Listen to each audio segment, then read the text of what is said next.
Ku mencari, apakah salahku?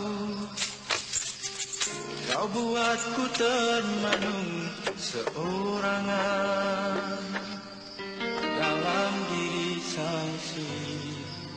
Akhirnya begini perpisahan, tak kuduga.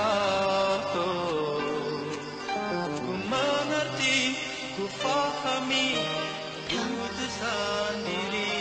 Syam, Biar saja aku sebegini. janganlah pandang Mira macam tu. Syam salah sangka. Kenapa tak beritahu Syam daripada dulu lagi? Kenapa nak berpura-pura? Syam janganlah fikir bukan-bukan.